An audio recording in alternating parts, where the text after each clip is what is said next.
Bismillahirrahmanirrahim. Assalamualaikum warahmatullahi wabarakatuh. Ibu-ibu yang dirahmati Allah, sebelum kita mulai kajian kita di siang hari ini, marilah kita buka dengan membaca Ummul Quran Al-Fatihah.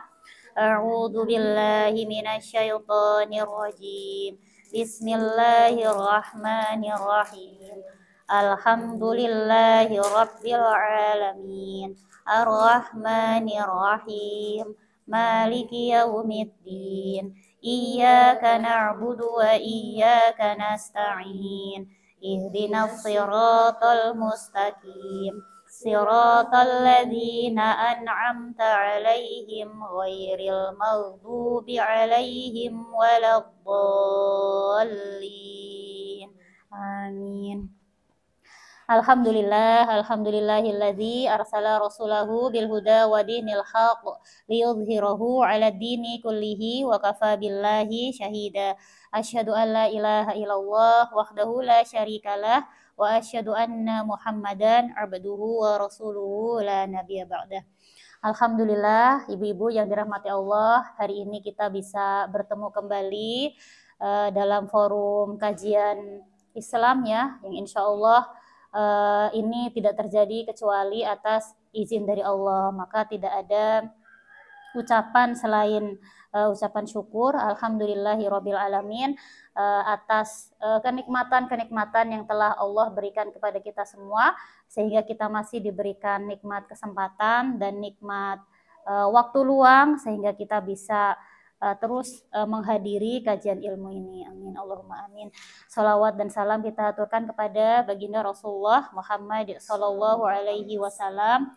Beliaulah qudwah kita, beliaulah nabi kita yang insya Allah kita nantikan syafaatnya di yaumil akhir. Amin Allahumma amin. Alhamdulillah ibu-ibu, kemarin kita sampai di pembahasan terkait dengan hukum syariat ya.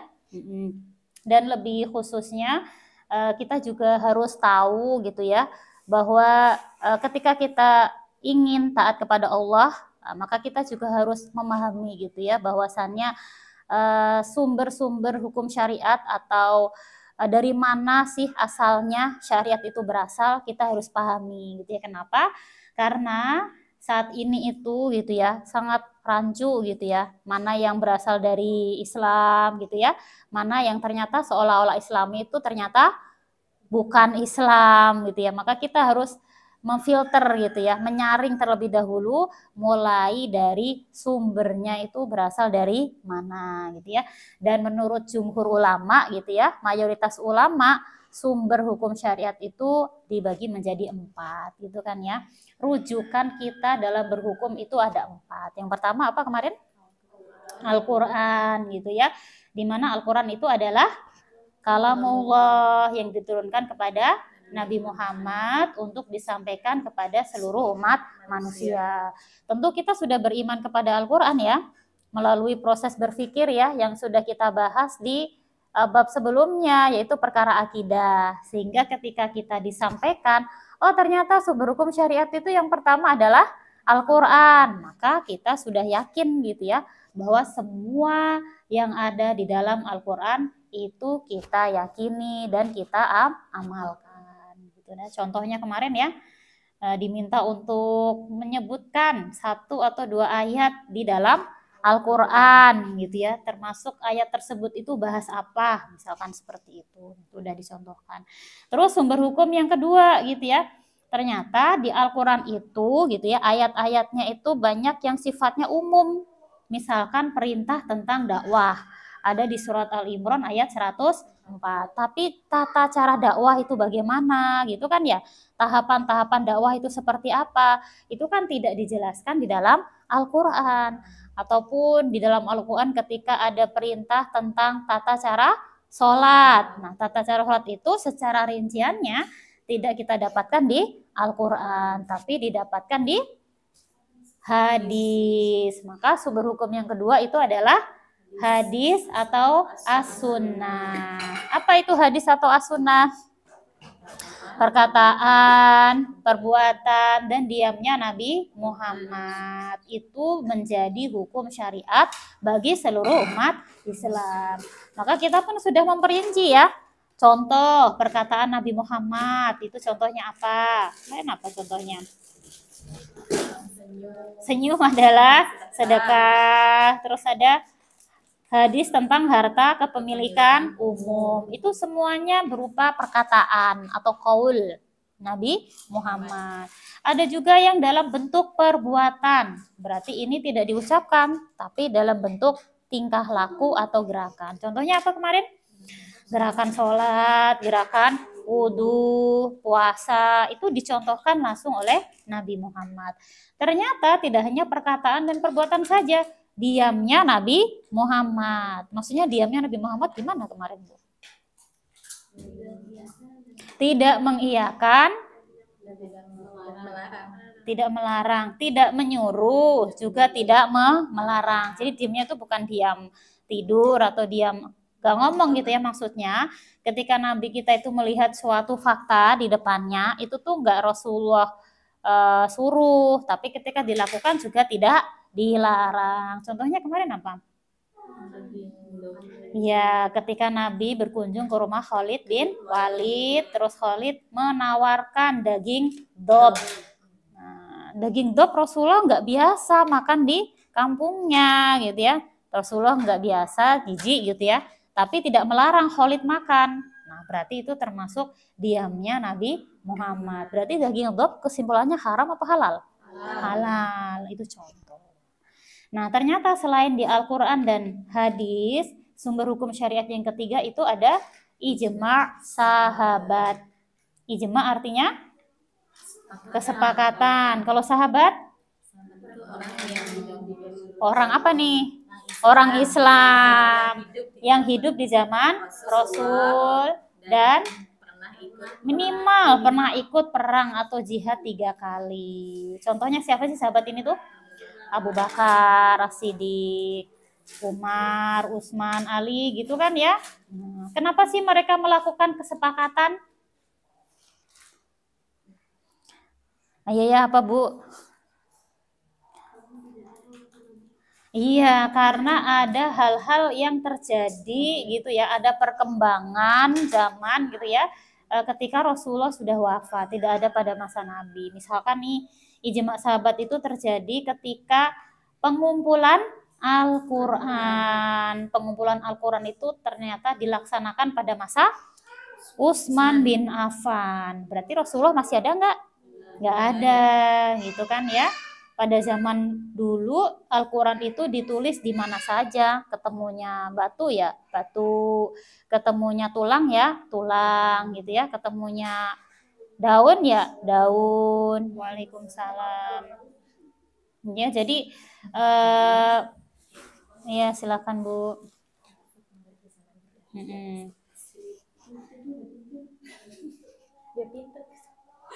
Mau di sini? Silakan. Ya, silakan Ibu.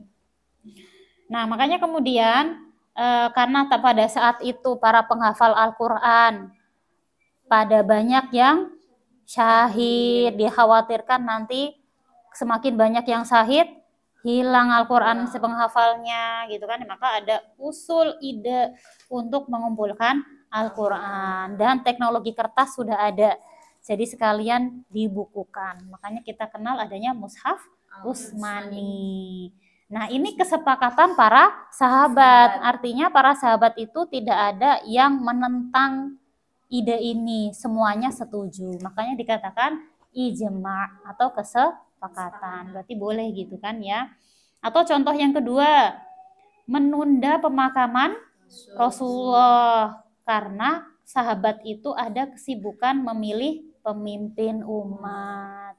Di mana Rasulullah wafat hari Senin ya Ibu-ibu, ternyata dimakamkan pada hari Rabu. Dan ini para sahabat tidak ada yang menyelisihinya, tidak ada yang menentangnya, semuanya sepakat. Makanya dikatakan sebagai ijma' sahabat. Sumber hukum syariat yang keempat, kemarin ada apa? Qiyas syar'i. Apa artinya kemarin? Menyamakan kejadian yang tidak ada nasnya dengan kejadian yang ada nasnya. Contohnya pada hukum ganja. Ganja itu di Al-Quran kan nggak ada, gitu ya. Di hadis juga tidak ada. Tetapi hukumnya dikiaskan dengan hukum Homer, di mana Homer itu hukumnya ada di Al-Quran surat Al-Baqarah ayat 219 ataupun An-Nisa ayat 43. Atau kemudian hadis, bukan hadis ya, Al-Quran juga tentang larangan bagi laki-laki muslim untuk jual beli pada hari Jumat pas sholat Jumat. Nah ini kemudian dikiaskan, berarti tidak hanya yang berprofesi jual beli saja yang kemudian haram pas masuk waktu sholat Jumat, tapi juga untuk pekerjaan yang lain seperti kurir, ya kurir paket, satpam gitu. Siapa lagi? Supir, kerja di pabrik atau jadi petani. Itu kan memang tidak jual beli. Tapi realitasnya dikiaskan dengan tadi laki-laki yang berjual beli karena itu ada dalilnya dalam surat Al-Jumu'ah ayat 9. Nah, ini ya keseluruhan dari 4 sumber hukum syariat yang menurut pendapat mayoritas atau jumhur ulama. Kayak gitu ya Ibu ya. Jadi kalau nemu hukum dicek ada nggak di Al-Quran? Oh nggak ada. Berarti cari di hadis. Ada nggak di hadis? Ternyata enggak. Cari di ijma sahabat. Ada nggak di ijma sahabat? Nggak ada. Ternyata ada di qiyas syar'i. Jadi bukan dengan hawa nafsu sendiri, menggunakan sumber hukum yang lain, primbon misalkan gitu ya, atau buku-buku gitu ya, apalagi bukan selain Islam gitu ya, kitab Das Kapital misalkan apa gitu kan ya, kitabnya orang sosialis gitu, itu juga kitab panduan loh ya, sumber-sumber hukum, tapi bukan sumber hukum syariat.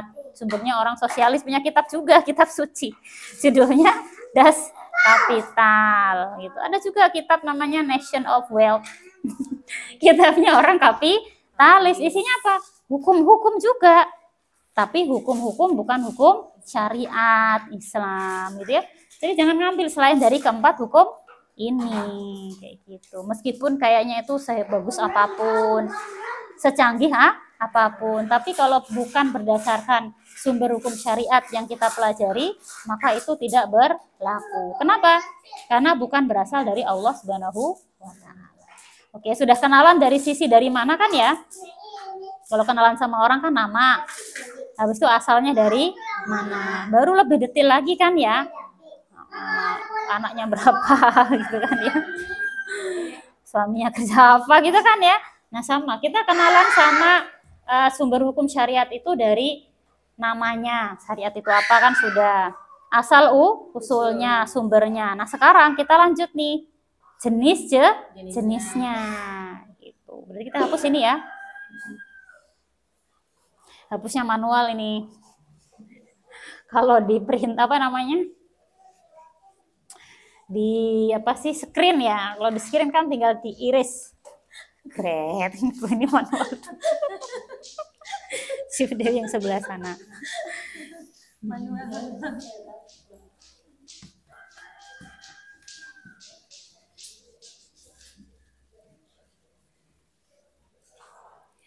Iya.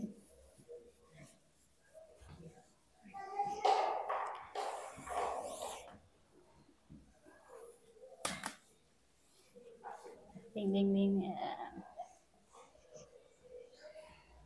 Ntar, ibu nyatunya ntar. Soalnya saya bikin bagan. Nah, siapa tahu saya habis ke tengah, saya ke atas. Kan repot ibu-ibu. Ntar aja kalau pas break azan gitu ya. Atau di foto atau gimana gitu ya. Kayak ini bagan gitu ya. Saya harus pasin dulu soalnya. 1, 2, 3 tuh kan. Tengahnya mana ya? Sini ya. Kita akan belajar tentang jenis-jenis hukum syara. Kalau kemarin apanya sih? Kalau yang tadi tuh sumbernya. Kalau udah tahu sumbernya ya, apalagi kalau bukan kemudian macam-macamnya, jenis-jenisnya gitu ya. Intinya kemarin hukum syara itu maksudnya apa sih hukum syara? Hitobus syari gitu ya, perintah dari sang pembuat hukum. Siapa yang membuat hukum? Allah dan Rasulnya. Jadi bukan manusia biasa ya, bukan kita manusia biasa. Standar kita dalam berhukum itu hanya Allah dan Rasulnya. Maka kalau kita kemudian cermati gitu ya, tadi ada sumber hukum syariat yang pertama yaitu Al-Quran. Al-Quran itu isinya apa sih Bu? Secara umum. Ya petunjuk. Definisi Al-Quran tadi apa? Kalamullah, berarti perkataannya Allah. Oke. Berarti semua ayat yang di dalam Al-Quran itu adalah kalamullah. Kalau Allah ngomong itu biasanya ngapain sih? Ngomong apa? Perintah. Selain perintah biasanya Allah ngomong apa? Larangan. Udah kan? Intinya dua itu kan ya secara umum. Maka kita lihat gitu ya. Maka dari asal usulnya gitu ya. Allah Subhanahu wa ta'ala sebagai siapa? Sang pembuat hukum, di mana hukum-hukumnya itu sudah disampaikan di dalam Al-Quran ribuan ayat. Ada berapa ayat kemarin? 6.236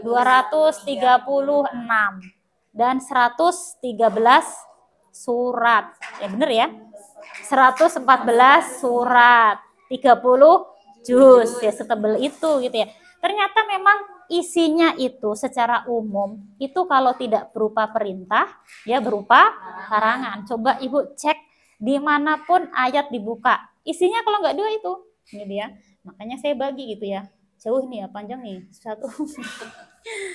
Hanya dua saja Bu, dua saja tapi beranak nanti.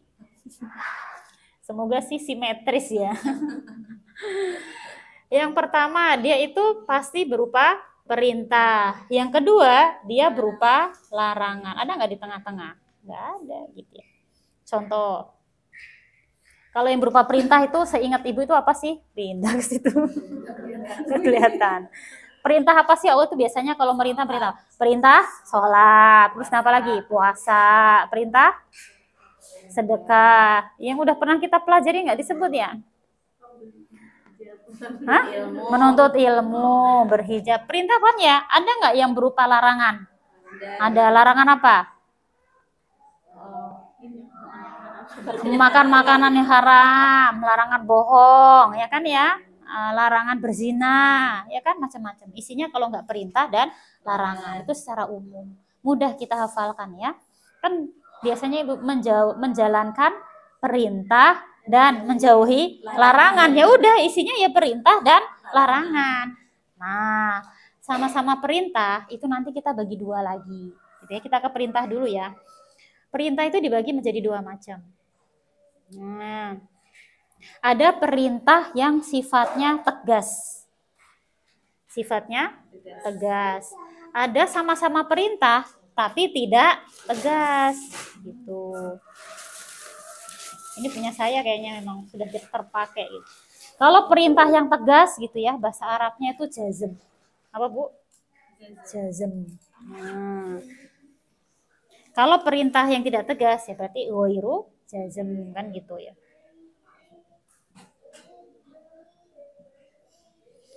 Perintah tegas itu maksudnya gimana sih? Nggak bisa ditolerir lagi, nggak bisa ditawar. Pokoknya kalau begitu harus begitu. Nggak boleh mangkir, nggak boleh bawel, nggak boleh ngeyel kan gitu. Itu kalau perintahnya tegas. Tapi kalau perintahnya tidak tegas, boleh nggak kita tidak menjalankan? Perintah, tapi tidak tegas. Contoh ibu-ibu ngasih perintah ke anaknya tegas gitu ya. Berarti harus dijalankan. Tapi ada perintah yang tidak tegas. Bedanya apa sama tegas sama tidak tegas kalau gitu? Kalau tidak tegas mungkin ketika orang tidak mampu untuk melakukannya. Nggak apa-apa. Nah, iya kan ya? Nah, harus ada bedanya tuh, dimaklumi gitu misalkan ya. Makanya kemudian kita harus bisa kan tegas. Ibu-ibu kalau perintahkannya tegas apa sih? Benar tadi ya. Kalau Allah memerintahkan itu tegas gitu ya, berarti kita nggak boleh mangkir, harus menjalankan. Tadi bahasanya Bu Bu Ina, Bu Ina, Bu Nia gitu ya. Tidak boleh tawar menawar, harus dilakukan. Kalau nggak dilakukan, Allah marah nggak? Marah. Itu kalau tegas. Ibu-ibu juga gitu kan, merintah ke anaknya tegas. Kalau nggak dilakuin, marah. Nah ini Allah juga sama. Maka kita artikan tegas ini apa? Perintah ya. Kalau dilakukan, Allah suka nggak? Biasanya kalau Allah suka dikasih apa? Hadiah, pahala. Kalau tidak dilakukan, Allah marah nggak? Marah. Kalau tidak dilakukan. Kalau marah biasanya dikasih apa? Iya, dosa. Berarti bisa kita simpulkan nggak? Kalau dilakukan dapat pahala, kalau tidak dilakukan malah dapat dosa. Maka jadilah hukum ini yang namanya wajib. Itu asal usulnya. Saya tulis ya. Wajib. Nah, sesuatu yang wajib berarti harus dilakukan. Kalau tidak dilakukan, berdosa. Allah marah. Contohnya apa ibu-ibu? Sholat apa dulu? Sholat 5 waktu. Contohnya sholat 5 waktu. Ada lagi? Puasa di bulan Ramadan. Puasa Ramadan. Ada lagi? Menuntut ilmu. Menuntut ilmu. Iya, jangan lupa ya, tolabul ilmi ya kan ya. Terus apa lagi? Menutup aurat gitu ya. Oh, aurat nih, menutupnya nggak ada. Aurat ditutup. Aurat ditutup gitu ya. Ini kan hal-hal yang wajib gitu ya. Misal ada orang diperintah buat sholat duhur, nggak ada apa-apa, dia nggak sholat duhur, dia dapat dosa. Menuntut ilmu wajib juga. Wajib. Berarti kalau ada orang yang nggak menuntut ilmu agama, nggak tolabul ilmi, dosa atau baik-baik saja? Dosa. Makanya kita hadir di sini seminggu sekali itu pertama dalam rangka menjalankan kewajiban. Pertama karena takut dosa. Kedua lama-lama jadi kesadaran. Makanya ibu-ibu takutlah kalau seminggu sekali nggak tolabul ilmi, kecuali ada hajat syar'i. Seperti itu. Kenapa? Jangan berpuas diri, aku udah sholat 5 waktu. Puasa Ramadan kemarin full. Bolong pun sudah aku ganti gitu ya. Aurat juga insya Allah alhamdulillah udah kerudungan kalau keluar rumah. Tapi nggak mau belajar ilmu agama. Jangan kira nggak akan dosa. Karena belajar ilmu agama itu wajib. Kenapa Bu senyum-senyum? Nah, makanya pelajaran menuntut ilmu itu kita pelajari di awal waktu pertemuan pertama kita kan ya. Berjalan romantis di teras rumah. Masih ingat gak? Ada nggak siapa yang bertiga kan? Ini kan nggak ada. Waktu tolabul ilmi hadir nggak? Hadir kan Bu Erni? Peserta pertama. Dan insya Allah selalu istiqomah gitu ya. Ini juga gitu ya. Itu tolabul ilmi. Jangan kira kalau kemudian sudah puasa, sudah sholat 5 waktu, alhamdulillah udah kerudungan, jemput anak sekolah kerudungan. Nggak mau tolabul ilmi, jangan kira itu nggak dosa. Itu berdosa. Karena tadi perintah tolabul ilmi itu adalah wajib. Kalau nggak dilakukan Allah marah. Itu tegas loh perintahnya. Ini contoh beberapa. Seiring dengan kita berjalan kajian ini, akan semakin lebih tahu lagi mana sih yang perkara yang wajib gitu ya. Sementara ini yang baru kita pelajari yang wajib terkait menuntut ilmu. Nanti kedepannya akan bertambah lagi insya Allah. Sama-sama perintah. Kalau yang ini sifatnya tegas. Nah yang kedua dia tidak tegas. Maksudnya gimana? Ya kita lihat aja kriteria. Kalau Allah merintahkan kepada kita, kalau dilakukan Allah senang nggak? Berarti kalau kita lakukan nih, tapi nggak tegas ya. Kalau dilakukan manusia dapat pahala. Kalau tidak dilakukan, ya rugi. Tapi Allah marah nggak? Nggak marah. Berarti dosa nggak? Tidak dosa. Tapi rugi bisa jadi. Tapi tidak dosa. Gitu ya. Itu membedakan antara perintah tegas dengan perintah tidak tegas. Ternyata kalau dilakukan itu dapat pahala. Allah suka. Jadi kalau diperintah Allah meskipun nggak tegas, kalau memang kita pengen ngumpulin pahala gitu ya, insya Allah ingin melakukan. Tapi kalau tidak dilakukan ternyata tidak dosa. Inilah yang membedakan dari sisi tegas maupun tidak tegas. Maka dari sini timbullah hukum yang namanya sunnah. Apa bedanya sama sunnah yang kemarin sumber hukum syariat? Kemarin kan as-sunnah. Sumber hukum yang keberapa tuh? Kedua. Ini sunnah. Apa bedanya?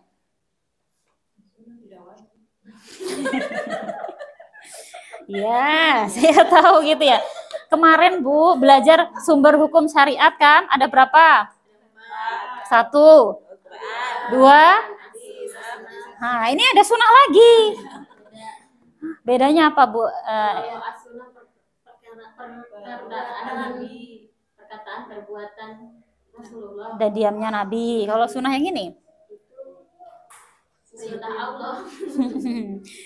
Iya, itu dari saya definisinya. Kalau kemarin kita mengenal kata sunnah, as-sunnah, itu dari sumber hukumnya. Kalau kita mengenal kata sunnah di sini, itu dari jenis-jenis hukum syariatnya. Berbeda. Makanya kalau ada orang bilang ngaji ke Ustadz sunnah, yang dimaksud sunnah yang mana gitu ya? Sunnah yang terkait pembagian sumber hukum syariat, atau sunnah yang terkait jenis perbuatan manusia. Jadi sunnah yang mana ini gitu ya. Jadi harus bisa membedakan. Nanti saya kasih contoh biar bisa membedakan antara as-sunnah yang sumber hukum syara maupun sunnah yang jenis hukum syara. Ini jenis perbuatan manusianya nanti jadinya ya. Contoh yang sunnah apa? Puasa sunnah, termasuk puasa Senin, Kamis, puasa Arafah, kayak gitu-gitu ya. Terus apa lagi? Sholat sunnah, sholat rawatib, sholat tahajud, sholat hajat, sholat witir, dan lain-lain. Apalagi yang sunnah? Perintah Allah tapi tidak kudakan itu tidak dosa. Akikah, ya bisa gitu, itu perintah Allah. Ya kalau tidak ya tidak apa-apa, tidak dosa. Gitu. Apalagi sedekah ya nggak Bu? Sedekah itu nggak wajib. Tapi juga jangan kemudian mentang-mentang nggak wajib terus pelit gitu kan ya. Tadi kata Bu Eni gitu ya, rugi aja kalau nggak dilakukan. Kalau memang kita itu targetnya memperbanyak amal sholih kayak gitu. Jadi ini yang sunnah-sunnah itu ternyata banyak gitu ya, ibadah-ibadah nafilah ya, ibadah-ibadah sunnah, akikah, sedekah gitu ya. Itu semuanya tergolong sunnah. Gitu. Nah, ini terkait dengan perintah ya. Jadi sunnah di sini itu berbeda dengan as-sunnah yang ada di sumber hukum syariat. Benar tadi. Kalau sunnah yang dimaksud sumber syariat itu ya hadis tadi, berupa perkataan, perbuatan maupun diamnya Rasul.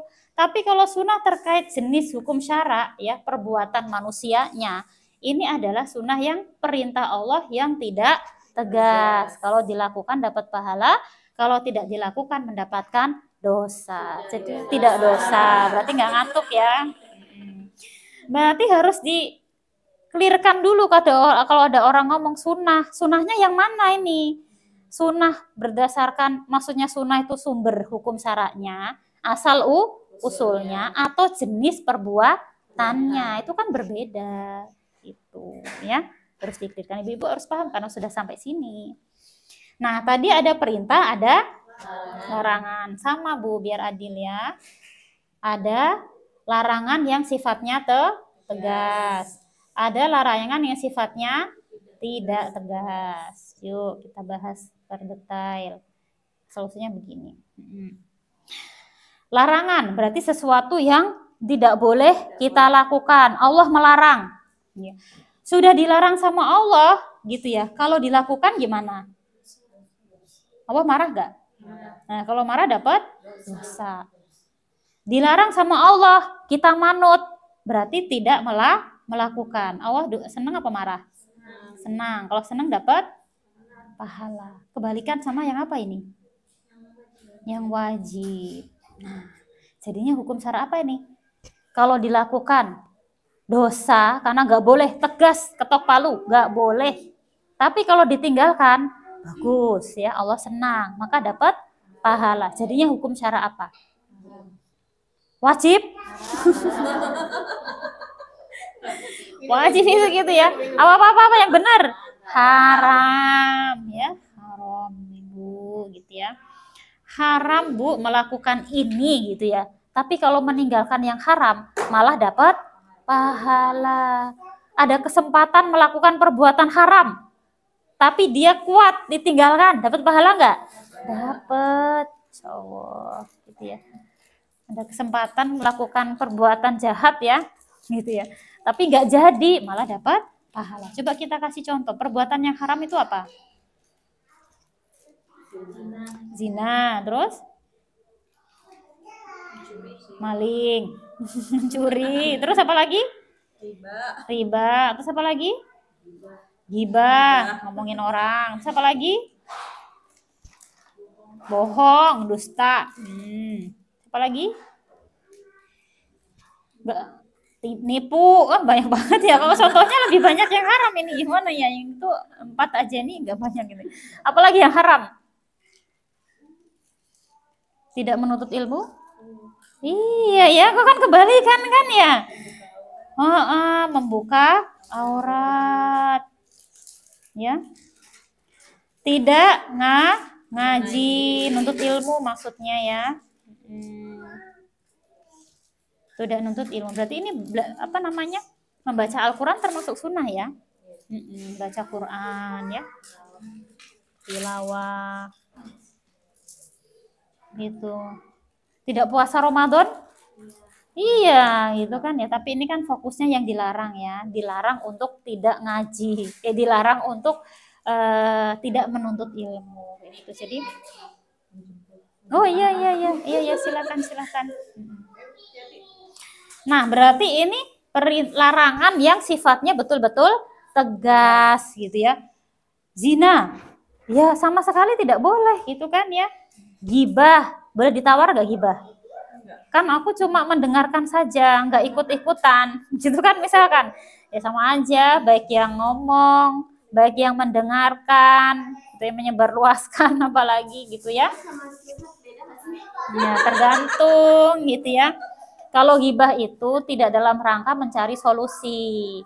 Tapi kalau curhatnya itu dalam rangka mencari solusi. Terus kalau gibah itu biasanya banyak orang. Kalau curhat banyak orang? Enggak, hanya orang tertentu yang dianggap bisa menyelesaikan masalahnya. Jadi jangan suka asal ngomongin pribadi kepada orang yang nggak paham ilmunya. Bisa aja dia menyebarkan ke orang lain. Kalau kita memang fokus dalam mencari solusi, ya bicaralah kepada orang yang bisa menjaga rahasia dan paham ilmunya. Gitu. Ya, itu contohnya. Bohong itu nipu, ya membuka aurat itu sudah perilaku yang haram. Nah, perilaku yang haram tadi ada zina ya. Zina itu kan ada ya, jelas banget ya di Al-Quran ya. Wala taqrabuz zina. Janganlah kalian mendekati zina karena itu perbuatan yang keji, gitu ya. Nah, ngomong-ngomong soal zina gitu ya, sekarang zina itu malah dilegalkan. Gitu ya, dilegalkan itu secara undang-undang. Saya lupa bawa kafannya gitu ya. Sudah legal gitu ya. Iya, dalam peraturan pemerintah nomor 28 tahun 2024 pasal 103 gitu kan ya. Ternyata zina itu sekarang sudah dilegalkan. Maksudnya nggak usah disuruh orang zina, tapi kalau orang zina itu legal gitu. Nah, legalnya ini gitu ya. Peraturannya itu ya sekarang sudah disahkan bahwa remaja sekolah itu atas nama apa ya? Pelajaran tentang reproduksi gitu kan ya. Maka itu berhak untuk dibagikan alat kontrasepsi gitu ya. Ya dalihnya sih buat bagi yang sudah menikah, anak sekolah sekarang kan boleh menikah gitu ya. Nah, dan bagi anak-anak yang punya kecenderungan subur gitu ya, yang subur gitu ya. Artinya kan ini membolehkan zina gitu ya. Nah, berarti antisipasinya supaya tidak kebobolan berarti diberikan pengaman atau kontrasepsi.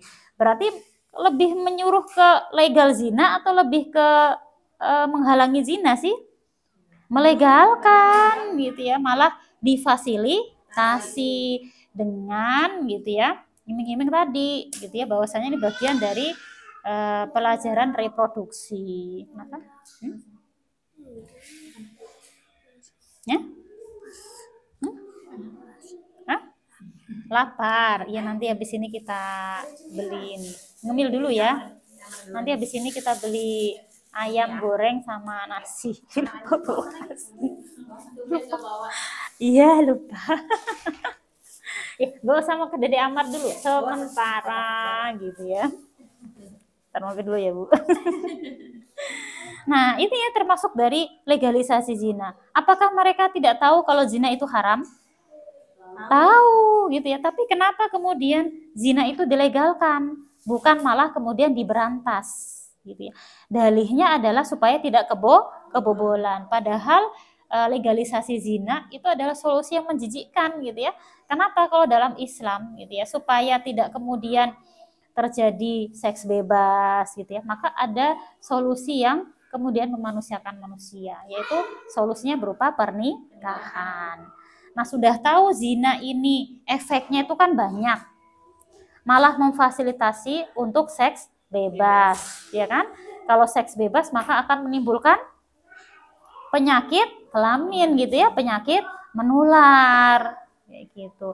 Dan juga rawan nggak sih pelajar itu terjatuh kepada prostitusi atau pelacuran?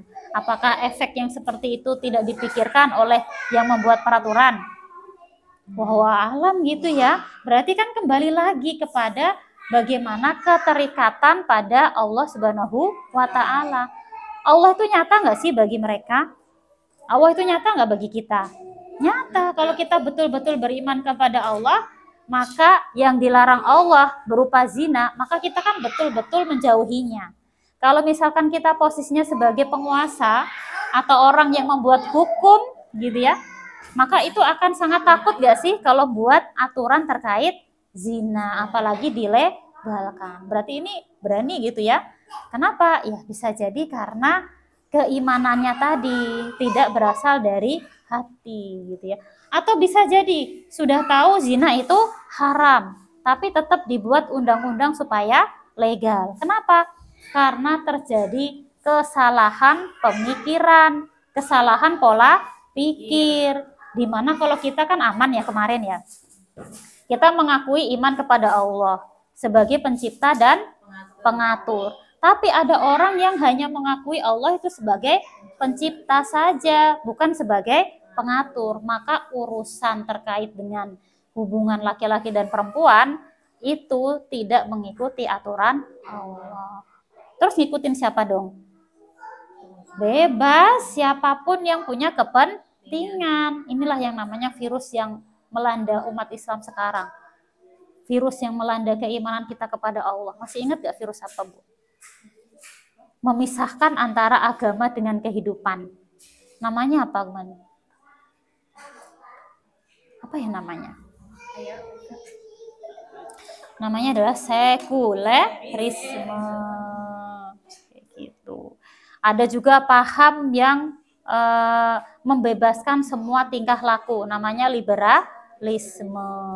Kalau ini bernilai ada duit-duitnya nih aturan ini, maka udahlah itu kapitalisme. Berarti sudah mengikuti bukan sudah mengikuti lagi perintah dan larangan Allah, tapi mengikuti perintah dan larangan orang-orang sekuler, liberal, kapitalis. Boleh.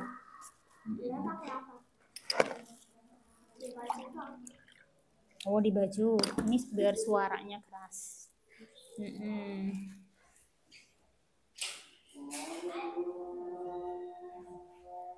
Ini azan ya, kita break dulu ya Bu.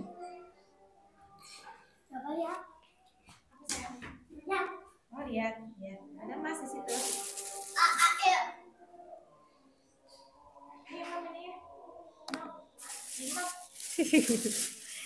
Nah, boleh dicatat dah ya, Brik. Jangan semuanya ya, Sul. Itu gula semua, manis semua. Coklat. Kok pas ya contohnya zina ya?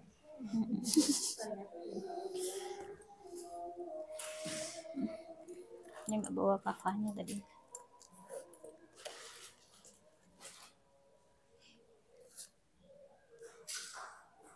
Jam 12 nih.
Ya. Iya, makanya jangan banyak-banyak ya. Manis. Kasih ke Budewi lagi. Disimpan. Ini kan punya Dede Amar. Nah, taruh di situ aja sampingnya Budewi.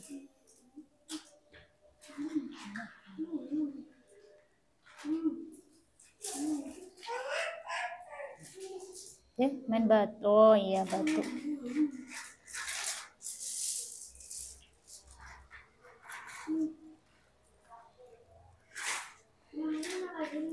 Sudah ibu-ibu? Yang catat dulu loh, nanti nyempilin masih ada satu lagi nih, bahaya kalau dicatat. Nanti gak muat. Ini masih ada kesini, nanti masih ada satu lagi di tengah. Oh. Nyumpel. Kalau masih ada yang ke kiri, ada yang ke kanan, ada yang di tengah. Kita lanjut ya ibu-ibu. Tadi ya. Apa namanya? Tadi udah di ini. Lanjut. Berarti tadi ada larangan yang sifatnya tegas, ada larangan yang sifatnya tidak tegas gitu. Jadi yang haram itu jelas gitu ya, yang wajib juga jelas, yang sunnah itu juga jelas gitu ya. Kita ngikutin parameter tadi ya, tegas maupun tidak tegas seperti itu. Nah, kemudian sama-sama larangan gitu ya, ada yang sifatnya tidak tegas. Coba kita detilin lagi, maksudnya tidak tegas itu bagaimana? Jadi kalau larangan, kalau dilakukan itu gimana? Ya, balik dulu deh kalau bingung. Kalau misalkan Allah melarang sesuatu, dilarang nih ya, kamu jangan melakukan ini, terus kita nurut, berarti tidak dilakukan. Allah seneng nggak? Seneng nggak, Bu? Nah, masih loading nih. Kan Allah itu melarang, jangan melakukan A, terus kita manut, kita tidak melakukan A. Berarti kalau tidak melakukan, dapat pahala apa dosa? Pahala. Berarti kalau tidak dilakukan dapat pahala. Nah, misalkan Allah ngelarang jangan melakukan A. Kalau tidak dilakukan kita nurut kan dapat pahala. Kalau misalkan tetap melakukan, dosa apa tidak dosa? Kalau dosa berarti sama dong kayak tegas dong. Dosa apa enggak dosa? Kalau dosa nanti tegas berarti larangannya. Ini kalau kemudian tidak tegas berarti kalau melakukannya diampuni enggak? Berarti tidak dosa. Tapi dapat pahala enggak? Enggak, berarti enggak dosa aja. Gitu ya. Tapi kalau malah meninggalkan itu dapat pahala karena mengikuti apa yang diperintahkan oleh Allah. Nah, jadinya hukum apa ini? Makruh. Betul. Jadi makruh itu asal usul hukumnya apa? Larangan. Tapi kalau tidak dilakukan larangan tadi dapat pahala. Tapi kalau kemudian melakukan tidak dosa. Gitu. Maka jatuhnya hukumnya adalah makruh. Contoh perkara makruh apa? Hah? Jengkol terus ya contohnya.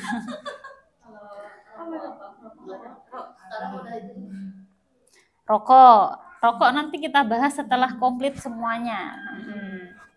Bukan makruh ya rokok, nanti bisa gitu. Contoh makruh itu adalah berobat ya Bu ya, dengan sesuatu yang najis gitu. Berobat loh ya, bukan makan. Berobat dengan sesuatu yang najis. Itu ada pendapat dari Syekh Taqiyuddin An-Nabhani gitu ya. Misalkan saya kasih contoh. Berobat dengan sesuatu yang najis itu adalah berobat dengan air kencing onta. Pernah enggak? Air kencing onta itu najis enggak? Najis. Kalau najis kan tidak boleh dikonsumsi, nggak boleh diminum, nggak boleh dimakan. Tapi ini buat berobat, boleh nggak ya? Nah, kenapa kemudian? Ya, jadi ini hadisnya. Waktu itu ada suatu kaum gitu ya, dia itu tertimpa penyakit tertentu, suatu kampung, wabah gitu. Terus bisa sembuhnya itu kalau pada minum air kencing unta. Dan Rasulullah tahu itu dan membolehkan. Hadisnya seperti itu. Tetapi ada hadis yang lain yang bunyi redaksinya itu adalah janganlah kalian itu berobat dengan sesuatu yang najis, berobat dengan yang diperbolehkan oleh Allah. Jadi seolah-olah dua hadis itu kan bertentangan ya. Nah, padahal bukan bertentangan. Kalau yang pertama itu anjuran. Kalau berobat itu dengan sesuatu yang Allah halalkan, yang diperbolehkan oleh Allah. Tapi di sisi lain ternyata ada kasus suatu kampung yang berobat dengan sesuatu yang najis. Maka kemudian dua hadis itu dikompromikan menjadi sebuah hukum bahwa berobat dengan sesuatu yang najis, contohnya air kencing unta, itu makruh. Kalau makruh dilakukan dosa enggak? Tidak. Tapi kalau misalkan menghindari ada sesuatu yang lain selain air kencing unta, maka itu malah mendapatkan pahala. Sama kayak gini ibu-ibu. Kalau zaman sekarang kan bukan air kencing unta ya, di Indonesia susah nyari unta, apalagi air kencingnya. Kalau di sini misalkan berobat dengan yang najis itu apa? Obat yang mengandung alkohol. Berobat dengan obat yang mengandung alkohol. Misalkan dia apa, Bu? Iya, paracetamol. Ibu kalau ada obat panas, obat batuk, suka dilihat nggak? Ada mengandung enggak? Nah, dilihat mengandung alkohol, gitu kan ya? Ada juga sih yang tidak mengandung alkohol. Itu bagaimana hukum berobat dengan obat yang mengandung alkohol?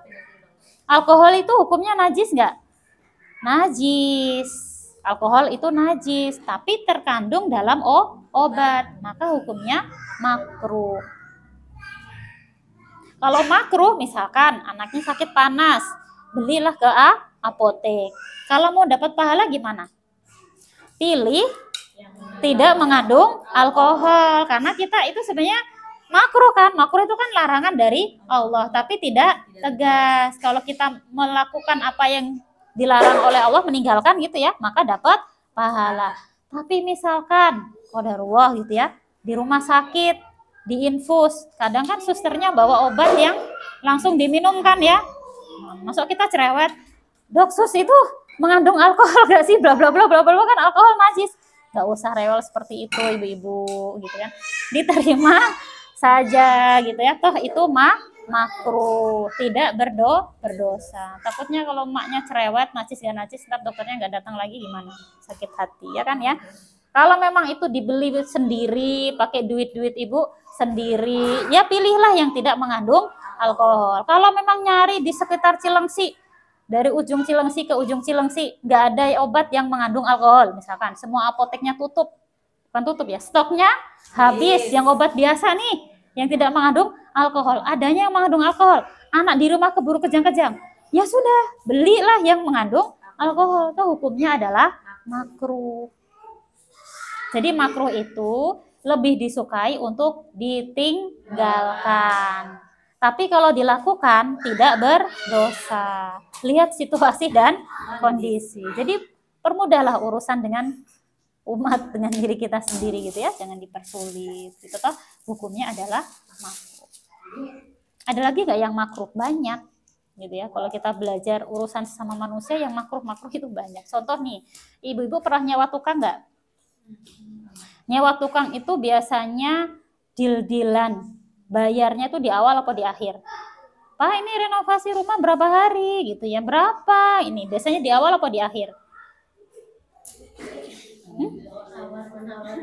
Di awal kan ya, sunanya di awal. Yaudah Bu, ini saya pakai kenek ya, soalnya nggak bisa sendiri sepasang. Berapa sebarang? 450.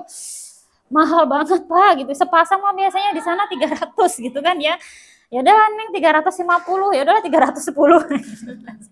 Deal di awal itu yang dianjurkan. Tapi ada yang makruh, dealnya di akhir. Nah itu boleh, gitu ya. Tapi lebih baik ditinggalkan. Itu ada di kitab Nidom Iktisad fil Islam ya. Ada ketika kita itu mengupah orang, gitu ya. Tapi upahnya itu dealnya pas selesai pekerjaan, itu hukumnya makruh. Boleh nggak berarti?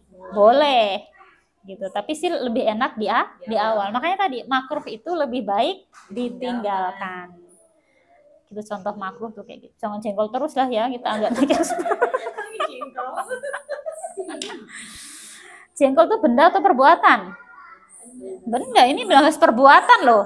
Kalau makan jengkol baru perbuatan. Makan jengkol emang gimana? Makan-makan aja habis itu tidur kan? Ya habis makan jengkol terus tausiah gitu kali ya. Habis makan jengkol langsung jamaah, sholat di jamaah gitu. Apa tadi ini? Mengupah orang deal di akhir gitu ya. Contoh. Mengupah orang sepakat harga di akhir. Contoh kayak gitu, Bu. Kadang saya juga pernah kayak gini gitu ya, makruh gitu. Karena kadang tuh gini, kalau mengupah orang misalkan tukang gitu ya, selesai gitu ya, ternyata nanggung. Biasanya kan selesai jam 4, nanggung daripada besok nambah kan ya hari. Dia selesai sampai jam 6. Nah, ini kan dealnya di akhir. Nah, tadi kan nambah berapa? Harusnya 300. Karena saya sampai jam 6 jadi 350 deh di akhir gitu. Oh iya, minta tolong Teteh Ais yang lain selain boneka gitu. Minta yang apa gitu. Oh, ini masukannya bis. Seperti itu ya, Ibu makruh itu sesuatu yang lebih baik ditinggalkan. Kalau dalam perkara fikih misalkan itu perkara makruh itu apa ya? Berwudu dengan air yang panas gitu ya, musyammas, karena nanti khawatir menyakiti. Nah, itu contoh. Banyaklah perkara-perkara yang makruh. Gitu ya. Jadi larangan tapi tidak tegas gitu ya. Artinya kalau memang melakukan ya tidak berdosa ya. Kalau tidak dilakukan malah mendapatkan pahala. Bisa dipahami? Kita tuntaskan dulu ya. Di sini baru pertanyaan. Oh, udah selesai semua deh ya. Perintah tegas dan tidak tegas. Larangan tegas dan tidak tegas. Tapi ada nggak yang di tengah-tengah ini? Dia itu bukan perintah tapi juga bukan larangan. Jadi kalau bukan perintah, bukan larangan, makanya letaknya di tengah. Nah, Ibu mepet gak nulisnya? Mepet gak ada ruangan di sini. Bukan perintah juga bukan larangan. Artinya kalau dilakukan gimana? Bukan perintah kok. Kalau perintah dilakukan pahala ya. Nah, ini kan bukan perintah. Kalau dilakukan iya, tidak dapat pahala. Dapat dosa juga enggak? Enggak juga ya. Tidak dapat apa-apa gitu ya. Kan tengah-tengah ya. Nah, kalau tidak dilakukan gimana? Ya, enggak dapat apa-apa juga gitu ya, idem. gitu ya. Kalau tidak dilakukan, kalau larangan tidak dilakukan, pahala, ya enggak? Kalau perintah tidak dilakukan, dosa. Nah ini bukan perintah, bukan larangan, netral, gitu ya. Nggak dapat pahala juga nggak dapat dosa. Itu namanya di tengah-tengah jadilah hukum yang namanya mubah. Mubah itu artinya apa? Boleh. Boleh itu boleh dilakukan, boleh tidak dilakukan. Gitu, pilihan. Jadi mau dilakukan juga boleh, tidak dilakukan juga boleh. Nah, karena letaknya di tengah-tengah gitu ya, dia bisa rawan ke kiri, bisa rawan ke kanan, karena ini di tengah-tengah dia gitu ya. Kita lihat contoh perkara yang boleh dilakukan, boleh tidak dilakukan itu apa sih? Sehari-hari kita tuh isinya itu loh Bu, mubah semua isinya. Main HP. Jarang main HP di sini ya.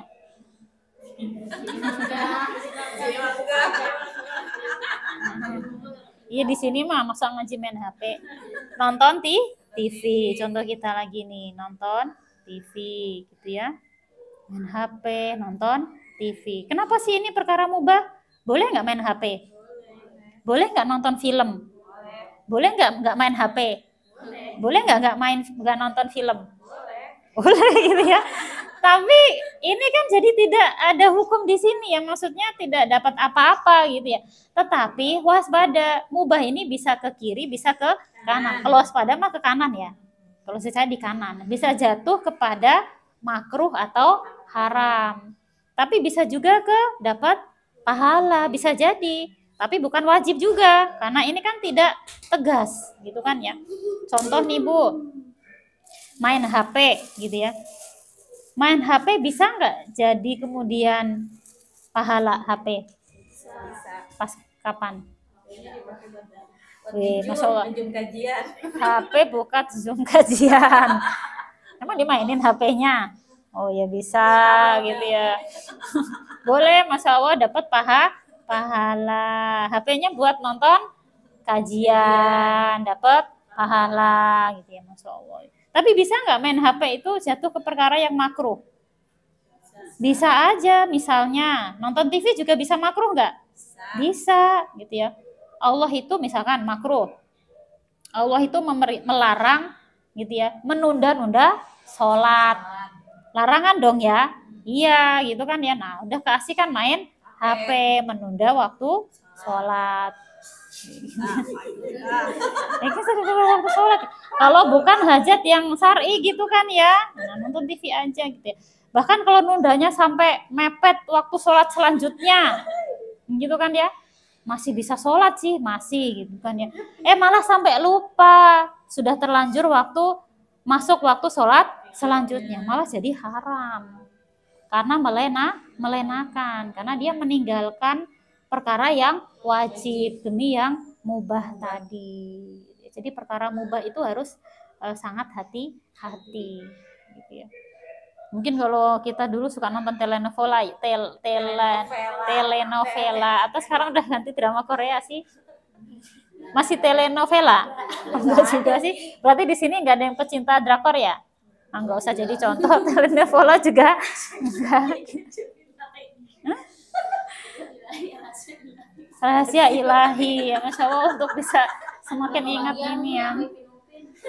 Kebagian sama Ipin dan Upin. Jadi perkara-perkara mubah itu banyak ya. Misalkan contoh yang lain, perkara mubah itu apa sih?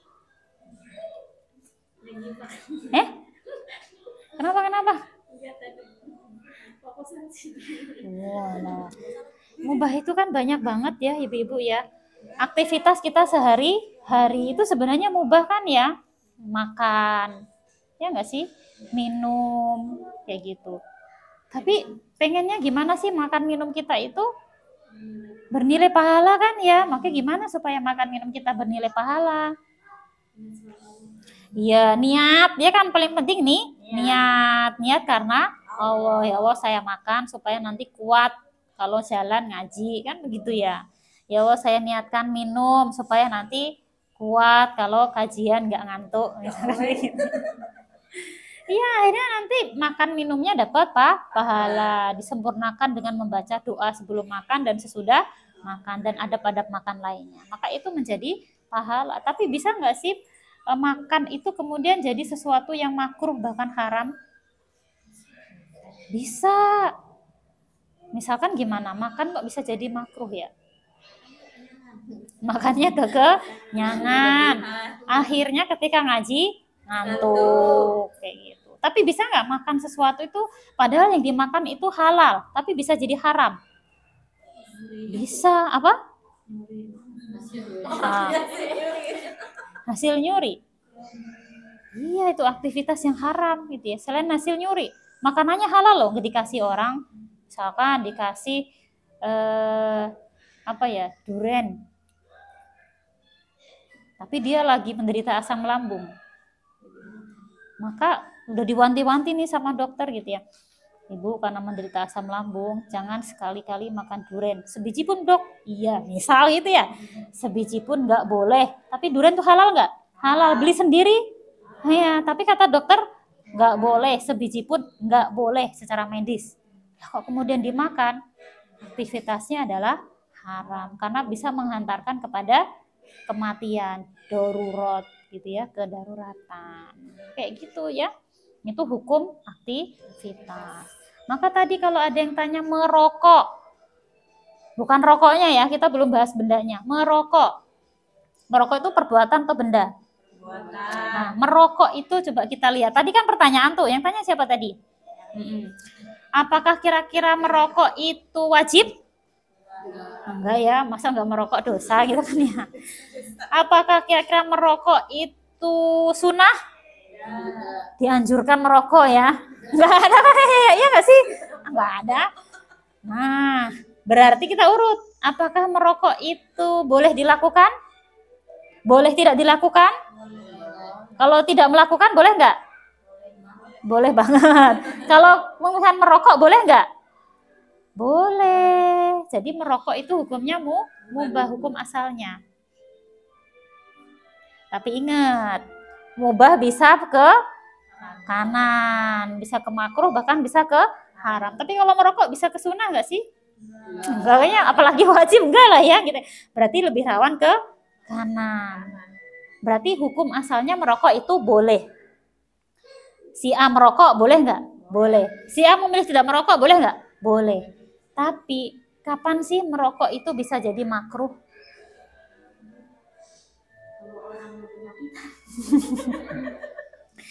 Kalau makruh itu bisa jadi gini, dia merokok gitu ya, keluarganya nggak seneng, ya kan ya. Misalkan karena dia merokok gitu ya, jadi polusi nggak buat istrinya, buat anaknya. Memang sedang nggak sakit sih, orangnya sehat walafiat, gitu ya, sehat walafiat. Tapi merokok itu menimbulkan polusi, istrinya nggak suka, anak-anaknya nggak suka, apalagi istrinya ngurangin jatah harian. Harusnya gitu ya, kalau nggak beli rokok gitu ya, kita itu bisa nabung segini kan kesel gitu kan ya. Harusnya kalau nggak buat beli rokok, proteinnya itu lebih tinggi, nggak cuma tahu tempe. Gara-gara rokok proteinnya jadi tahu tempe terus. Nah akhirnya kan ada unsur tadi gitu ya, ketidaksukaan, makanya lebih baik ditinggalkan. Nah, kalau kondisinya itu makruh. Nah, kalau bapaknya tuh sadar, iya ya, daripada buat beli rokok gitu ya, lebih baik beli daging buat anak dan istri. Maka dia dapat pahala. Ya enggak, Bu? Tapi kalau misalkan ya sudahlah, 1 aja, 2 biji aja gitu ya, ya boleh-boleh saja gitu kan ya. Tapi tadi lebih baik ditinggalkan karena yang begitu tidak disukai. Gitu. Allah pun nggak suka kan ya. Makruh, tapi tidak sampai dosa.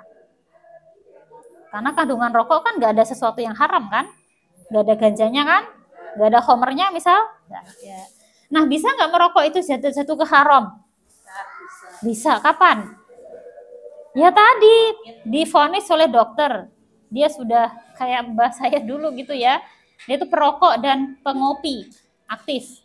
Jadi di rongsengnya itu udah hitam semua paru-parunya ya. Nafasnya udah Senin Kamis gitu kan ya. Dipesen sama dokter. Pesennya bukan ke yang sakit sih, karena yang sakit pasti ngeyel. pesennya kepada yang nungguin. Ini jangan sampai minum kopi segelas pun dok, iya nggak boleh. Rokok satu ini hisapan nggak boleh sama sekali. Ada dokter kenapa? Sekali dia hisap merokok, sekali dia seteguk kopi, udah selesai hidupnya. Itu secara medis dokter udah mengklaim seperti itu. Berarti ketika si mbah saya ini tantrum, ya nggak cuma anak-anak saja yang tantrum ya, mbah-mbah juga bisa tantrum bener gitu ya.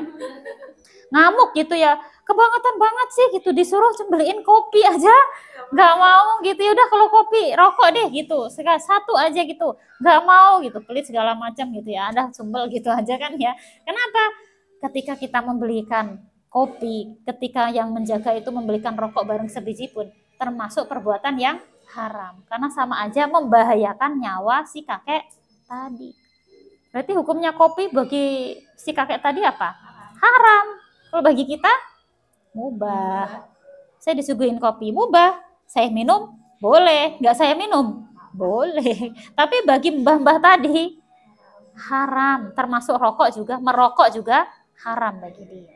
Sama ya sampai sini ya. Berarti merokok itu hukum asalnya adalah mubah. Kalau disertai dengan ketidaksukaan atau kemudian disertai dengan tadi ya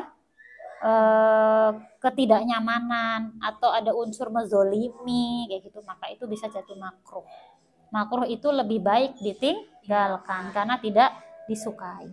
Jadi sarannya ke bapak-bapak yang rokok masih sehat gitu ya, bapak itu kalau berhenti merokok itu malah dapat pahala. Itu dimotivasi dengan pahala. Lah kenapa? Gitu kan? Karena ya tadi ya penjelasannya, ketika tidak merokok bisa menaikkan protein keluarga, nah, bisa mengurangi polusi di dalam keluarga, di rumah. Saya merokoknya di luar kok, misalkan gitu ya, tapi masih ada kekesalan istri misalkan, proteinnya nggak meningkat. Nah, itu lebih baik ditinggalkan. Berarti kita mendudukkan hukum itu harus sesuai ya Bu ya, nggak boleh menggunakan hawa nafsu. Mentang-mentang kita istri nggak suka polusi langsung haram.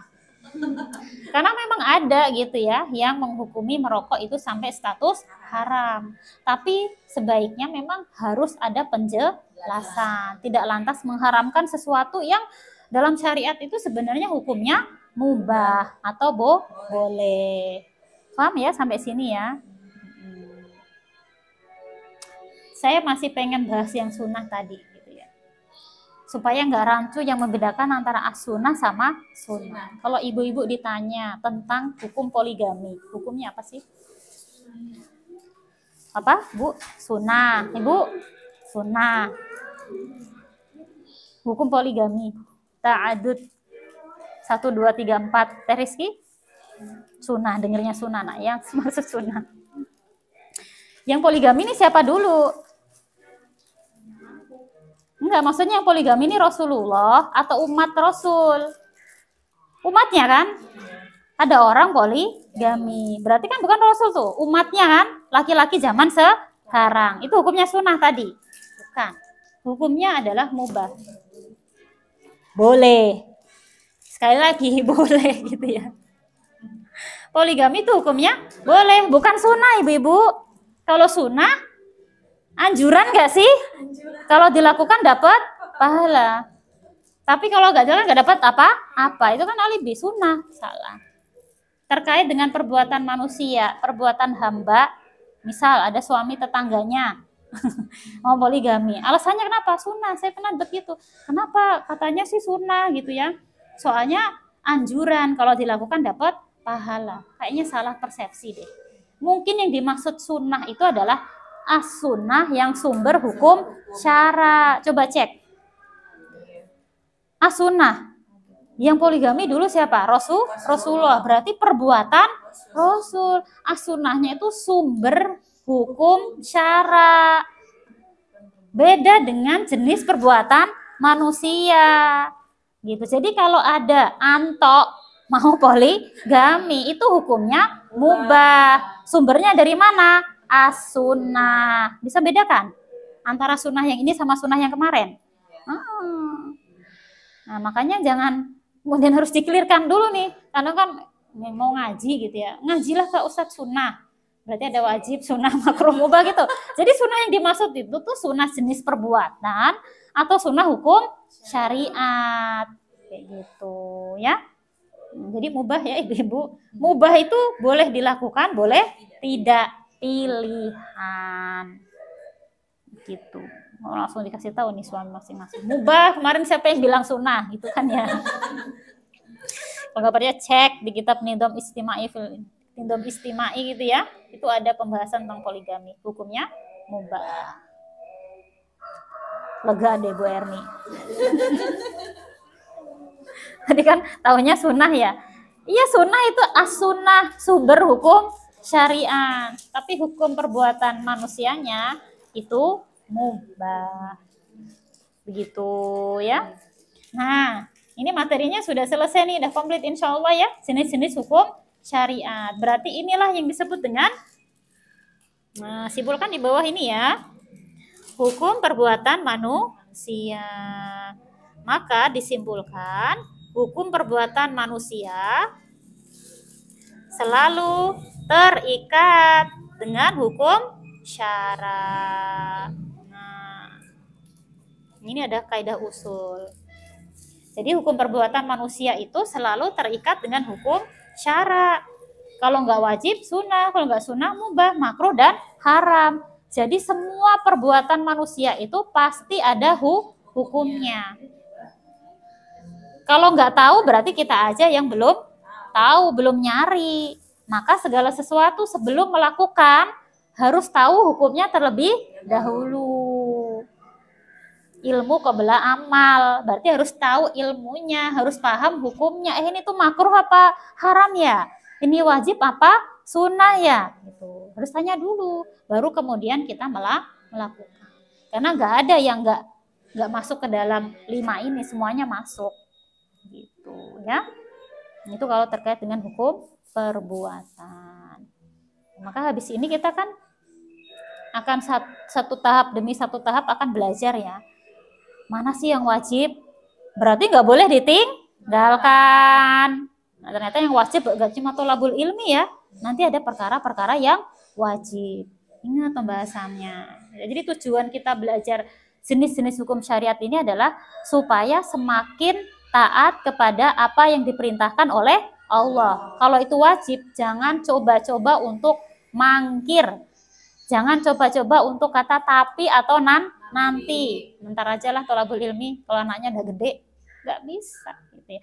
Dan pelajaran yang kedua adalah ketika kita belajar jenis-jenis hukum syara, kita akan lebih termotivasi untuk melakukan perkara-perkara yang sunnah. Kenapa? Bisa jadi yang wajib kita menjalankannya tidak sempurna. Sholat 5 waktu. Apa iya kepedean diterima? Oh, kadang aja kunci hilang ketemu kan? Nah, maka termotivasi untuk melakukan perbuatan yang sunnah.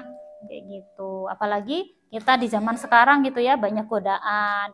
Kadang futur, kadang melehoy, gitu kayak kadang melempem gitu ya. Maka harus perbanyak ibadah-ibadah sunnah atau nafilah seperti sholat malam gitu. Dianjurkan supaya kemudian tidak futur kita dalam menjalani hidup ini seperti itu ya ibu-ibu. Atau kemudian kita juga harus paham betul gitu ya, mana yang dilarang, mana yang kemudian makruh. Jangan sampai kemudian lantas menghukumi berdasarkan hawa nafsu. Aku nggak suka, benci banget sama rokok. Adalah rokok haram misal gitu kan ya. Kita tetap harus mendudukkan pada tempatnya seperti itu. Jadi dengan belajar ini kita tuh harus lebih merasa terikat dengan hukum syariat, bukan hukum buatan manusia atau hawa nafsu diri sendiri. Jadi kalau misalkan kalau di masyarakat itu sesuatu yang wajib, misal gitu ya, wajib itu gini, kalau nggak dilakukan jadi omongan gitu ya. Jadi seolah-olah wajib. Kayak kalau mau umroh, mau naik haji itu kan sudah kayak sebuah keharusan ya bikin acara gitu kan sih ya. Acara apa kayak gitu sebenarnya gimana sih, wajib nggak sih? Enggak sebenarnya ya, kalau nggak diadain juga nggak apa-apa. Cuma kadang diomongin gitu kan ya. Tapi kalau dilakukan ya sunnah gitu kan ya, dapat pahala. Sebenarnya mubah-mubah aja sih ya. Jadi boleh dilakukan, boleh tidak. Kalau dilakukan, kita niatkan sedekah, minta doa, dapat pahala, kan seperti itu. Tapi kadang yang terjadi faktanya di masyarakat itu sesuatu yang sebenarnya tidak wajib gitu ya, tapi jadi seolah-olah wajib karena sudah adat istiadat. Tapi sebaliknya sesuatu yang haram banyak dilakukan. Apa contohnya?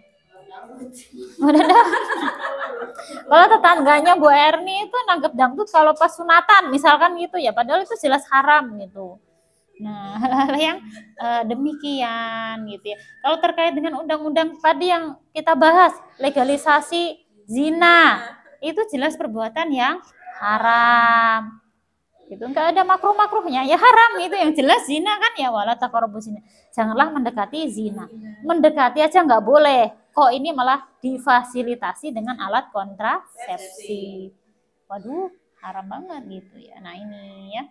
Andai ya pemimpin kita itu paham tentang jenis-jenis hukum syara gitu ya. Nah, tapi sampai sini harus belajar akidah dulu ya. Harus dikuatkan keimanan dulu. Orang tuh nggak mau taat secara sempurna kalau dia tidak yakin sama Allah dan Rasulnya.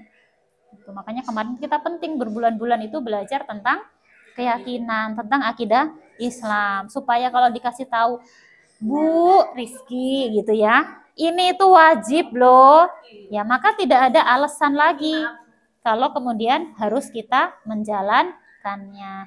Bu Erni ini tuh sunnah, dimotivasi untuk melakukan. Kalau enggak sibuk rempong, ya enggak apa-apa, cari sunnah yang lain kan begitu.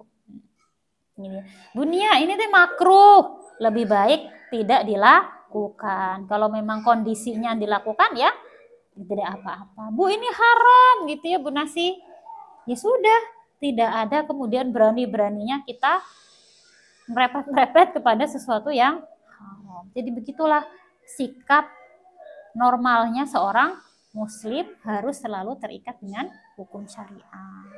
Bisa dipahami ya? Nah, sekarang kalau ada yang mau ditanyakan boleh nih. Mungkin. Oke, tahlilan, yasinan. Pas orang meninggal momennya ya. Berarti kita harus melihat fakta dulu ya. Tahlilan dulu dan yasinan. Yasinan yang dibaca apa? Surat Yasin. Ada di dalam Al-Quran. Tahlilan yang dibaca apa? Doa. Ya kan ya? Ada doa. Ada zikir. Ya enggak ya? Kita istighfar. Nah, doa dalam Islam itu hukumnya apa? Berdoa. Wajib. Kita memang diperintahkan berdoa kepada Allah. Tilawah surat Yasin? Sunnah, berarti mendapatkan pahala, dianjurkan. Doa, tilawah itu dianjurkan, mendapatkan pahala dari sisi situnya. Berarti kita boleh dong yasinan dan tahlilan. Cuma kita kemudian apakah yasinan sama tahlilan itu pas ketika orang habis meninggal? Bisa sehari-hari gitu kan ya, nggak harus pas orang meninggal. Tapi pas habis orang meninggal boleh nggak kita bacain doa? Boleh. Boleh nggak kita tilawah? Boleh. Kayak gitu. Karena hukum tilawah, membaca Al-Quran, zikir, doa itu disunnahkan. Apalagi setelah orang meninggal boleh. Hanya saja prakteknya di tengah-tengah masyarakat yang mengandung unsur keyakinan umat beragama yang lain itu terkait dengan harinya. Kalau di sini terkait hari-hari enggak? Nah, kadang di beberapa tempat kan terkait dengan hari-hari. 3 hari, 7 hari, 40 hari, 100 hari, hari ke-100. Tapi 101 enggak ada. Kan begitu kan ya? Hari 105 enggak ada. Ada lagi nanti 1000 hari. Nah, ini ada enggak kalau terkait berdoa, zikir, itu harus menggunakan hari-hari itu dalam Islam? Tidak ada. Ternyata itu adalah khas keyakinan umat agama lain. Bisa jadi Hindu dan Buddha. Maka sebenarnya yang di kita kritisi itu bukan bacaannya, bukan doanya. Doanya mah benar, zikir, doa, tapi tadi filosofi di belakangnya. Jadi kenapa harus 3 hari? Kenapa kemudian setelah 3 7, setelah 7 kemudian 40, 41 ada nggak? Nggak ada, nanti nunggu lagi hari ke 100. Nah, itu mengandung keyakinan umat agama lain. Ya kalau memang mau didoakan, diyasinkan ya boleh gitu kan ya. Tapi tidak kemudian berpatokan kepada hari-hari tertentu kayak gitu. Tapi kan kalau di sini jadi kayak ini ya, Ya kayak 40 harian gitu. lebih kayak memberatkan gitu. Iya, betul. Dari satu sisi harusnya kalau orang yang ditinggal wafat sama keluarga justru dia itu nggak usah masak, malah diberi gitu kan ya, dalam rangka untuk meringankan. Sudah sedih gitu ya, harusnya kan ada yang masakin gitu ya, tapi sudah sedih harus mengeluarkan banyak uang, bahkan banyak yang kemudian sampai berhutang. Menjadi beban. Nah, seharusnya tadi gitu ya, sesuatu yang memang tidak diwajibkan, kan nggak wajib ya, tapi seolah-olah di masyarakat itu wajib. Betul gitu ya, adatnya seperti itu. Kenapa? Kalau nggak ada 7 harian pasti jadi omongan. Maka itu kemudian perlunya kita itu apa ya, menyampaikan gitu ya hal tersebut. Kalau memang ada uangnya ya silahkan gitu kan ya, dan memang tidak ada anjuran terpatok dengan hari-hari, jumlah hari gitu ya, namanya doa nanti jadi sedekah. Tapi kalau yang memang uangnya tidak ada, jangan sampai kemudian berhutang sampai membebankan diri dan orang lain kayak gitu. Nah itu ya, maka harus kembali lagi. Nah sekali lagi kita itu enak sebenarnya, Islam itu ya sederhana, tidak perlu dipersulit. Yang sulit itu gayanya aja gitu ya, gaya elit gitu ya. Gengsi gitu ya, gengsi gitu ya, atau adat-adat yang memang kalau tidak dilakukan itu ini gitu kan ya, sampai ya nggak cukup 1 juta 2 juta loh Bu ya. Kalau nggak makan malah jadi Ya, jadi tidak siap dengan omongan-omongan ya sebenarnya kayak kemarin kita itu. pas mertua meninggal kan emang dia nggak tahlilan, tapi jadinya itu gini, Iya, emang beda gitu. Nah, jadi disangka beda gitu, dia mah beda. Karena kita kan Dia mah beda gitu kan orang-orang. Ya, omongan itu bertahan berapa tahun sih Bu? Masih ada nggak sekarang? Masih diomongin nggak tahlilannya? Nggak juga kan? Paling banter itu ya 3 bulan, wah luar biasa itu 3 bulan. Kalau sehari 2 hari ya kencang, seminggu masih, sebulan udah rada-rada ingat, udah rada lupa gitu kan ya. 3 bulan kayaknya sudah maksimal, udah lupa gitu kan ya. Nah jadi itu ya, berpegang teguhnya kepada apa yang diperintahkan Allah dan apa yang dilarang sama Allah, bukan standar masyarakat. Karena masyarakat itu dinamis, berubah-ubah, ngikutin adat gitu ya, ngikutin. Kalau adat yang baik ya nggak apa-apa. Tapi kalau adat yang memberatkan, tidak dalam ajaran ya, tidak usah diikuti seperti itu. Tergantung tadi kondisinya, kondisi, iya kan? Tahlilan boleh, saya undang tahlilan apa? Ya nggak apa-apa, daripada cuma makan ya tahlilan dulu kan nggak masalah gitu kan ya. Atau baca ya Yasin, atau misalkan di tempat ibu-ibu tiap malam Jumat gitu ya, ibu-ibunya berkumpul untuk membaca Yasin dan tahlil, ya silahkan tiap malam Jumat, tanpa harus malam Jumat. Kalau kayak Yasinan gitu suka ada kopi gitu. sasajen. Bukan sajen mungkin ya, mungkin kalau pas tahlilan tuh biar berkah gitu ya, di tengahnya ada ini gitu. Orang tua kita itu ya biasanya bahasanya itu nanti kuruhunnya nanyain ya gitu. Nah, dikasih tahu tuh orang tuh Tugas apa ya kita ini, lo gimana gitu ngasih taunya gitu. Susubuh cenah susu, kalau di Sunda itu ada susubuh. Takut ditanyain sama leluhur mereka gitu. Oh, Iya gitu. berarti itu yang berdosa keyakinannya, bukan aktivitas tahlilannya. Berarti kalau misalnya Bu Erni datang, ya nggak apa-apa tahlilan, karena yang salah itu adalah keyakinannya, yang dosa keyakinannya. Aktivitas tahlilannya berpahala. Oke, Gitu. mungkin kalau misalnya ada di rumah kita kadang ya mungkin kayak Teli juga kan dengan orang tua yang masih zaman dulu gitu ya. Mungkin sebaiknya ini kali ya menyampaikan ya kalau mau nanti yang sudah kalau udah selesai ngopi aja gitu kali ya, menghindari keyakinan itu mungkin ya. Iya.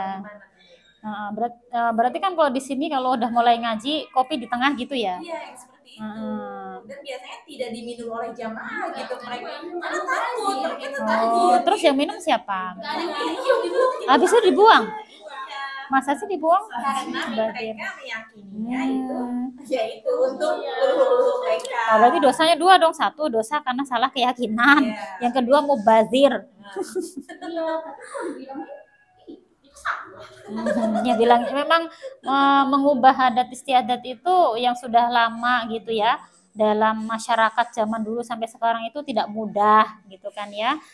Ya berarti kan memang tetap dibilangin gitu ya, dalam rangka amar ma'ruf nahi mungkar, dalam rangka kita itu nanti supaya tidak ditanya oleh Allah Subhanahu wa taala, kamu membiarkan atau sudah pernah bilangin.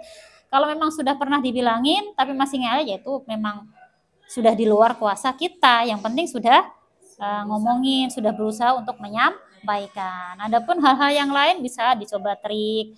Bisa nggak bikin tehnya nanti, atau sebelum dibuang, Bu Eri itu harus amankan dulu ya, diminum gitu, dibagi-bagi. Sayang, dari situ-situ ya masuknya ya. Sayang kalau dibuang, sayang kalau kemudian tidak ada yang minum. Cobalah saya aja yang minum, buktiin nggak terjadi apa-apa kan?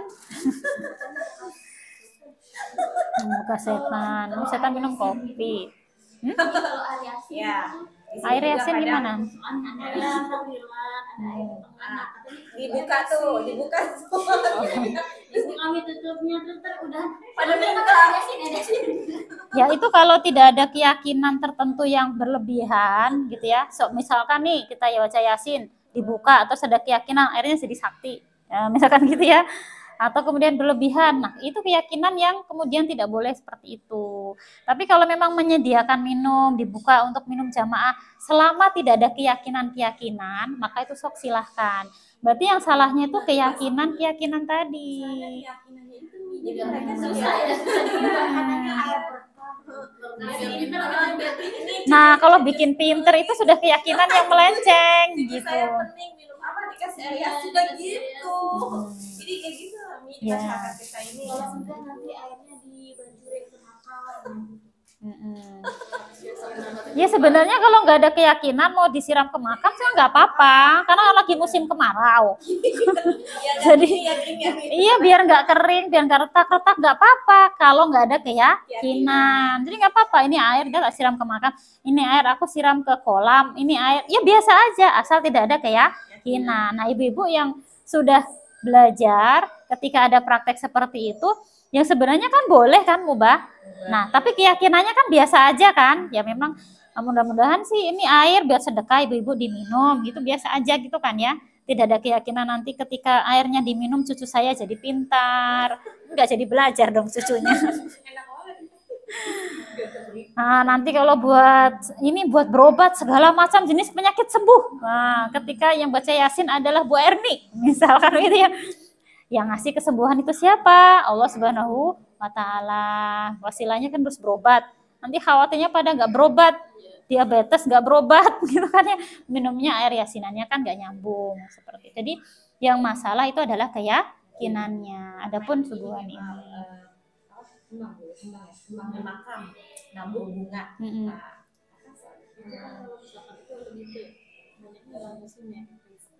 Budayaan awalnya mana itu? Ya kalau tabur bunga memang di kalangan ulama itu ada perbedaan pendapat gitu ya. Nah sebenarnya kalau Rasulullah mungkin ya ceritanya itu ketika Rasulullah itu pernah lewat di sebuah makam gitu ya. Kemudian Rasulullah itu meletakkan daun pelepah kurma yang masih basah gitu ya, supaya entah gimana redaksi hadisnya ya, supaya meringankan siksa dari si ahli kubur tersebut sampai kemudian pelepahnya kering, kan ada hadis yang seperti itu.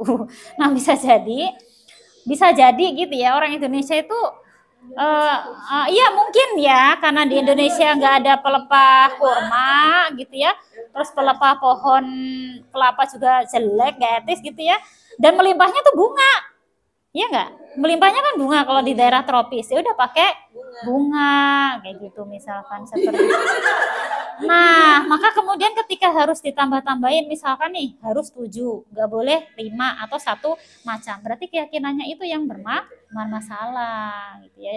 Kalau saya nyekar ya Misalkan saya pribadi ya, kalau nyekar ke makam itu ya bawa bunga aja yang saya temui di jalan, di depan rumah adanya mawar, ya saya potek mawar satu rupa aja. Kadang kalau ada kenanga ya kenanga dua, nggak harus 7 rupa. Nah yang keyakinan 7 rupa itu, nah ganjil-ganjil lagi kan. Nah apalagi keyakinan sebelah ya, itu kan suka pakai bebungaan tuh. Nah berarti 7 gitu ya buat apa-apa. Nah bisa jadi itu sinkretisme tadi, menyatukan dua keyakinan. Nah itu yang bahaya tuh sinkretisme. Karena memang dakwah tauhid di Nusantara itu kan dulunya memang berbenturan gitu ya dengan ajaran-ajaran apa namanya animisme, dinamisme, Hindu Buddha yang memang itu kemudian bisa jadi terjadi sinkretisme tadi, penyatuan keyakinan yang ketika kemudian apa namanya menyampaikan di tengah-tengah masyarakat gitu kan ya, apalagi masyarakat yang memang belajar tauhid gitu ya belum mendalam gitu kan ya, terus syariat juga belum sampai kepada hukum-hukum syariat sama manusia gitu ya. Nah bisa jadi itu memang sesuatu yang sudah apa ya lama terjadi di Nusantara gitu ya, tapi bukan berarti kemudian itu yang diajarkan oleh para ulama-ulama yang berdakwah sejak dulu. Yang namanya berdakwah tauhid, berdakwah syariah, itu kan ada saja yang ditemui ya, ada saja yang ditemui gitu. Kayak misalkan gitu ya di Sunan Kudus itu ya, bukan Sunan Kudus ya, biasanya kenapa sih kalau Kudus itu kan dulu banyak Hindu Buddha ya, terus Hindu Buddha kan mengkultuskan sapi misalkan gitu kan ya, makanya di Kudus itu nggak ada orang yang berani nyembelih sapi. Kenapa? Karena Sunan Kudus dulu menghindari menyembelih sapi, tapi nyembelihnya kambing, nyembelihnya bukan unta, nggak ada unta ya, kerbau. Makanya soto Kudus itu dari kerbau ya, bukan sapi khasnya gitu. Nah sebenarnya niatnya Sunan Kudus itu apa? Untuk merayu hati orang-orang Hindu Buddha gitu ya. Kan ada kurban tuh ya, hari raya Idul Adha, kan hari raya umat Islam. Sedangkan di TKP itu orang-orang mengkultuskan sapi. Nah kalau kemudian langsung membabi buta dakwahnya potong sapi, kira-kira mereka itu marah nggak? Nah mau dakwah itu kan harus damai gitu kan ya. Maka untuk menghindari gitu ya kemarahan gitu ya, maka pakai uslub sapinya antaran aja. Kalau masyarakat Kudus ya sudah lebih paham syariat, ini dalam rangka mengambil hati mereka terlebih dahulu. Jadi kita korbannya kerbau aja dulu, kambing aja dulu. Kan niatnya begitu kan ya. Nah, dini hari sekarang ini, kalau misalkan ada orang yang nggak berani kurban sapi, padahal pemahaman Islamnya itu sudah kemana-mana gitu ya, nggak ada yang marah kan ya. Orang Hindu Buddha juga nggak ada yang marah di Kudus gitu, udah sedikit minoritas. Nggak mau korban sapi ya kenapa? Haram sapi gitu kan ya. Nah ini keyakinan yang salah kayak gitu. Dan memang kalau nggak ada yang kurban sapi gitu ya, kalau di Kudus adanya kerbau kambing gitu. Yang dihormati siapa? Orang Hindu Buddhanya udah nggak ada. Yang beli sapi aja itu jadi malah kayak jadi budaya gitu. Tapi bukan berarti kalau ada yang beli sapi dihujat gitu kan ya, bahkan boleh kan dikembalikan kepada syariat Islam. Cuma udah terkadung tadi ya, masyarakatnya sudah terbiasa jadi kultur, jadi budaya. Jadi nyembelihnya nggak mau sapi. Kalau mau sapi nyembelihnya harus di luar Kudus. Nah itu keyakinan lagi kalau seperti itu. Nah itu yang tidak diperbolehkan. Nah kadang gitu ya, karena adanya sinkretisme seperti itu, maka kita harus jeli dari mana asal usulnya, mana yang Islam kita pisahkan. Gitu ya. Kalau memang ada adat istiadat yang tidak bertentangan dengan Islam, ya nggak masalah. Tapi kalau yang bertentangan dengan akidah, apalagi dengan syariat, maka itu harus dipisahkan. Maka dalam surat Al-Bayyinah, Bayyinah itu kan bukti yang nyata ya, jelas. Kita tuh harus bisa jelas mana yang salah ya salah, mana yang benar ya benar. Itu namanya Al-Bayyinah. Jadi salah satu mukjizatnya Nabi Muhammad itu adalah beliau itu adalah Al-Bayyinah, yang memberi kejelasan mana yang benar ya benar, mana yang salah adalah yang salah. Itu mukjizatnya Rasulullah. Itu ya. Begitu Ibu-ibu, jam berapa sekarang? Sudah Nah, ada lagi nggak yang mau ditanyakan terkait dengan hukum? Ini baru membahas perbuatannya.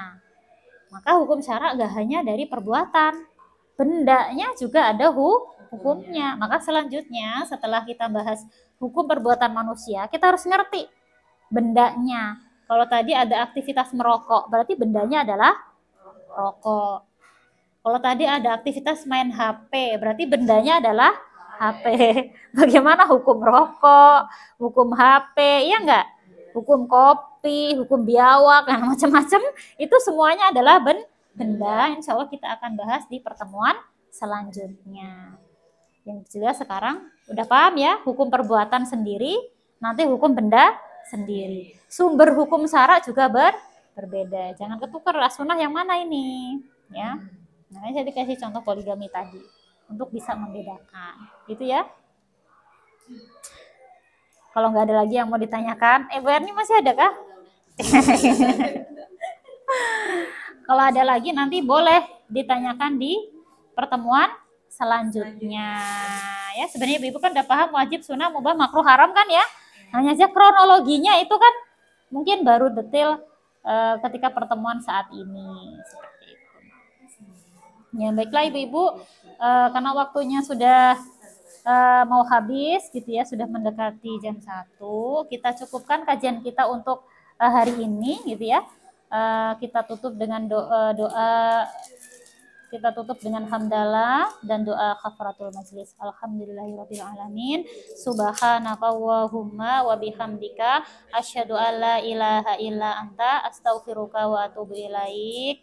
Wassalamualaikum warahmatullahi wabarakatuh.